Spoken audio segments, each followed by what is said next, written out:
Маңғыстаулық тәртіп сақшыларының қатарында ержүрек жігіттер жетерлік. Жуырда Әділбек және Арынғазы есімді құқық қорғаушылар Ақтау Форт Шевченко бағытында көлік басқарып келе жатып, жүрегі қысылған ер адамды құтқарып қалды. Ал олардың әріптесі Қуаныш болса, көп қабатты үйдің балконынан секірмек болған екі адамның өміріне араша түсті. Күнделікті қызметінде ерлік жасаған бұл полицейлер әріптестеріне үлгі. Тілшіміз Талғат Исламұлының бейнесюжеті.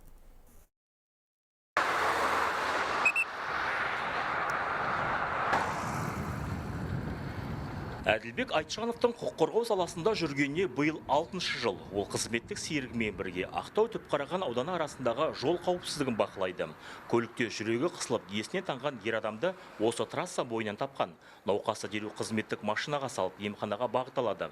Бірі көлік тізгіндесе, екіншісі сырқат адамға алғашқы медициналық көмек көрсетіпті. Көмек керек болған адамды оң жақ қапталымен жатқызып, яғни оң иыққа жатқызып, тілін жұтып қоймауын қадағаладық.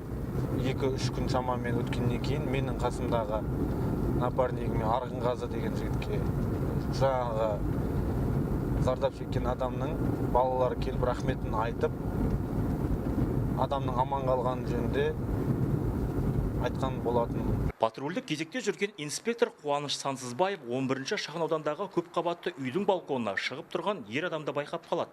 Әріптесі Қылыш Оламбекті ғимарат шатырына жіберіп, өзі пәтерге дыбыссыз кіреді. Ішкілі күйдегі жігіт өмірін құтқармақ болған полицеймен жағаласа кеткен. Кабельдерге ілініп, секірейін деп тұр екен астына қарай. Көрінбей барып, бейнен ұстап, үйінің ішіне қарай тартып алдым. Әрине қарсыласты, ол жоқ, мен секірем, мен өз өмірін осы жерден бітеді деп, өміріне қасқанда келіп тұрғаннан кейін біз өмірін құтқару міндетіміз бірінші. Араға 4 күн салып осыған ұқсас оқиға 7-ші шағын ауданда қайталанады. Полицейлер бұл жолы жұбайына ерегесіп, биіктен секірмек болған әйелді құтқарып қалды. Бүгінде қырағы тәртіп сақшылары өзіне өзі қол жұмсау дерегі тіркелген мөлдек аудандарды бақылауды күшейткен. Талғат Исламұлы, Ренат Осалиев, Сұңғат Төлебаев, Ақтау, Хабар 24.